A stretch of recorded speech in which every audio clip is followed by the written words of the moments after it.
SMA BPN. Masa depan untuk terbuka.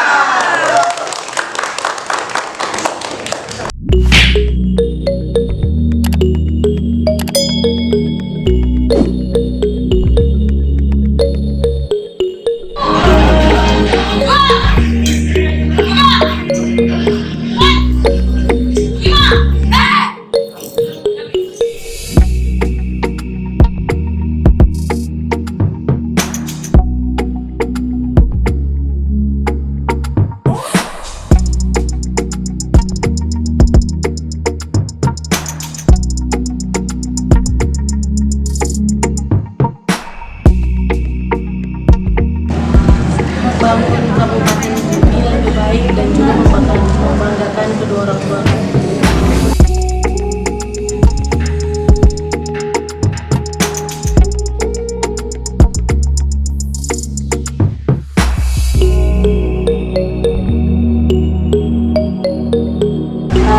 Kan kita kalau udah selesai di sini pasti ujung-ujungnya kembali lagi ke Papua.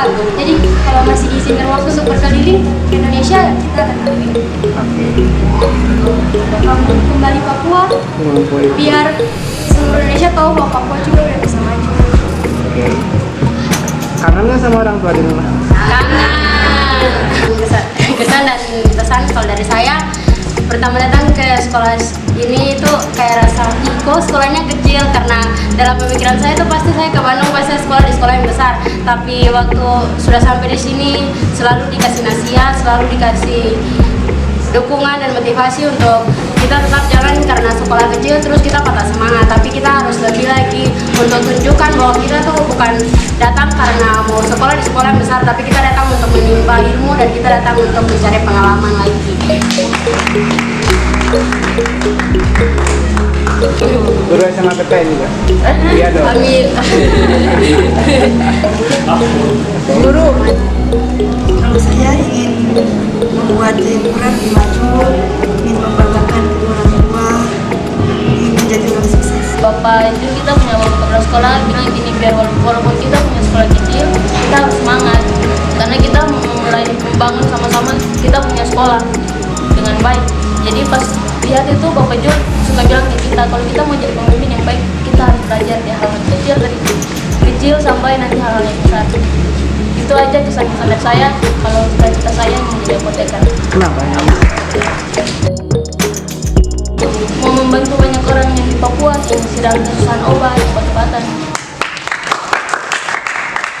Program ADEM sebenarnya singkatan Afirmasi Pendidikan Menengah. Program ini dimulai sejak tahun 2013 pada zaman pemerintahan Pak Susilo Bambang Yudhoyono dan Pak Budiono sebagai Wakil Presiden. Program ini sesungguhnya merupakan program UP4B, yakni usaha peningkatan pembangunan Papua dan Papua Barat untuk menyamakan kehidupan mereka dengan kita yang ada di Jawa. Dalam perkembangannya program ini kemudian berubah menjadi program OAP, ADEM OAP, yakni Afirmasi Pendidikan Menengah Orang Asli Papua. Ini program ini. Seluruh siswa yang diseleksi untuk mengikuti program ini dari Papua Barat berasal dari daerah 3T, tertinggal, terluar, terdalam. Jadi secara geografis memang mereka tidak bisa dijangkau oleh pendidikan. Secara sosial ekonomi juga mereka tidak memiliki kemampuan mengikuti sekolah. Secara sosial budaya juga mereka tidak termotivasi untuk bertumbuh, sehingga pemerintah melihat adanya jurang pemisah atau gap antara luar ADEM Papua Barat, yakni kita yang ada di Pulau Jawa ini, dan oleh pembangunan diharapkan bisa disamaratakan, maka muncul program percepatan, baru kemudian berkembang dan sekarang program ini ditangani oleh Kemendikbud, dan yang sekarang merupakan angkatan ke-8. Istimewa, dari tahun ke tahun siswa yang terseleksi mendekati harapan. Bahkan sekarang kita bisa dikatakan memiliki siswa-siswa yang hasil seleksi pada program ADEM ini yang memiliki motivasi meningkat, keinginan untuk maju tinggi, dan disiplinnya juga luar biasa baik. Jadi dapat dikatakan program ini cukup istimewa dan rasanya sangat sayang untuk ditinggalkan dan dihentikan. Kalau perhitungan saya minimal sampai 20 angkatan. 20 angkatan juga baru yang bisa kita bawa untuk menyamakan kemajuan dalam bidang pendidikan kurang lebih 1 juta. 20 kali 500 orang, berarti kurang lebih 10.000 orang baru kalau 20 angkatan. Ini dalam pandangan kita, sehingga kalau pemerintah bekerja, ya bekerja dengan sepenuh hati. Baru hal lain yang bisa didapatkan dari program ADEM ini adalah rasa nasionalisme anak-anak yang berasal dari Papua dan Papua Barat sangat tinggi, karena kita mengajarkan mereka memandang Indonesia sebagai satu kesatuan dengan moto NKRI harga mati. Seperti itu.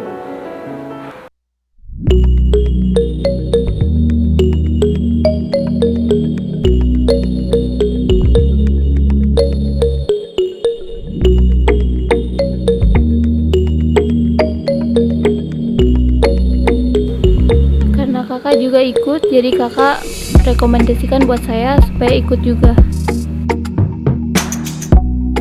Kalau saya dari sekolah yang memberitahukan.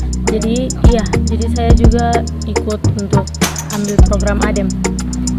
Apa yang membuat kamu tertarik? Belajar mandiri. Iya. Memang dari dulu inginnya sekolah di luar Papua karena ingin mendapat wawasan lebih luas lagi. Kalau saya ingin membuat Jayapura lebih maju, ingin membanggakan kedua orang tua, ingin menjadi orang sukses.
Beben, maju tak gentar, mundur tak gentar. Yes, yes, yes. Nah, ini hal yang selalu menarik kami bahas. Kalau mekanismenya sebenarnya dituangkan dalam petunjuk teknis seleksi. Dilakukan seleksi terlebih dahulu oleh Dinas Pendidikan Kabupaten Kota terhadap siswa yang ada di Dinas Kabupaten Kota, dan seleksinya menyangkut seleksi kognitif, seleksi kesehatan, seleksi psikologis, dan seleksi untuk mau maju. Dari seleksi kognitif memang dijumpai kendala apabila disamakan dengan kehendak seleksi yang ada di Jawa Barat atau di Jawa dan Bali, khususnya Jawa Barat atau BPN lah. Karena apa? Karena pembelajaran yang mereka dapatkan jika dibandingkan dengan yang kita berikan di SMA BPN jauh berbeda. Kemudian seleksi kesehatan, artinya anak yang diseleksi itu benar-benar sehat, tidak membawa penyakit menular, dia bisa mengikuti pendidikan sampai ke tingkat pendidikan tinggi tanpa terkendala oleh kondisi kesehatannya. Kemudian seleksi psikologis itu bertujuan ke arah bagaimana mereka memiliki motivasi untuk mengikuti pendidikan sampai tamat di tingkat perguruan tinggi. Jadi memang yang dilihat di sana adalah semangatnya untuk maju, semangatnya untuk berubah, semangatnya untuk melihat jauh ke depan. Yang terakhir seleksi ekonomi, mereka berasal dari daerah 3T.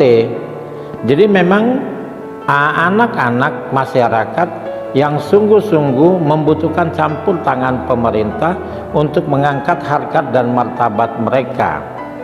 Baru secara keseluruhan dari Papua dan Papua Barat, memang pemerintah merasakan ada sesuatu yang harus dikerjakan untuk memajukan Papua, dan dijawab secara mudah adalah pendidikan satu-satunya cara yang paling cepat untuk mengangkat harkat mereka.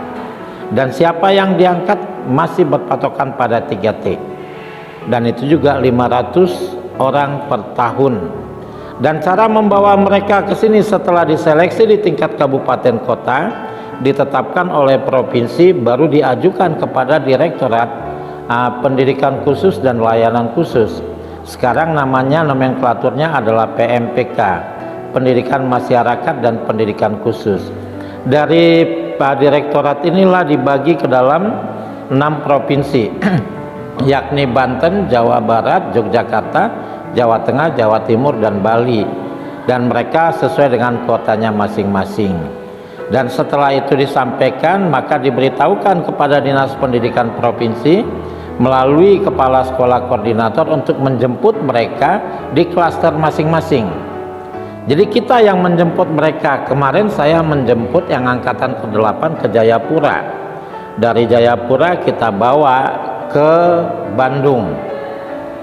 Nanti dari Bandung baru kita, selama di Bandung karena kondisi sekarang COVID-19, maka harus kita jaga kesehatannya. Protokoler COVID kita patuhi.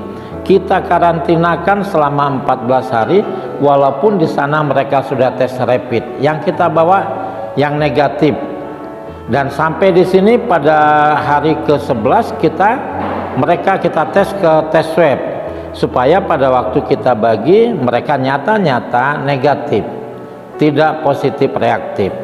Kita lakukan tes swab di sini karena kita tahu mereka akan 3 tahun di sini, tetap tinggal di tengah-tengah masyarakat, jangan sampai ikut menebarkan virus atau kita punya alasan bahwa mereka terbebas dari COVID. Nah, setelah ada di sini kita bagi ke sekolah-sekolah. Hari ini adalah pembagian untuk Jawa Barat, yakni tanggal 4 November 2020 kita bagi. Ada 12 sekolah yang menerima, SMA BPN menerima 12 siswa. Demikian mekanisme dan prosedurnya. Jadi mulai dari seleksi, setelah seleksi disampaikan kepada kabupaten kota untuk ditetapkan sesuai dengan kuota, kemudian dihimpun di provinsi untuk di SK-kan bahwa mereka siap, baru disampaikan kepada direktorat, dari direktorat ke Dinas Pendidikan Provinsi tujuan, dari Dinas Pendidikan Provinsi tujuan didistribusikan ke satuan pendidikan, dan di satuan pendidikan mereka menjadi tanggung jawab kepala sekolah, baik mengenai kehidupannya maupun mengenai pendidikannya. Biaya ini semua ditanggung oleh pemerintah pusat.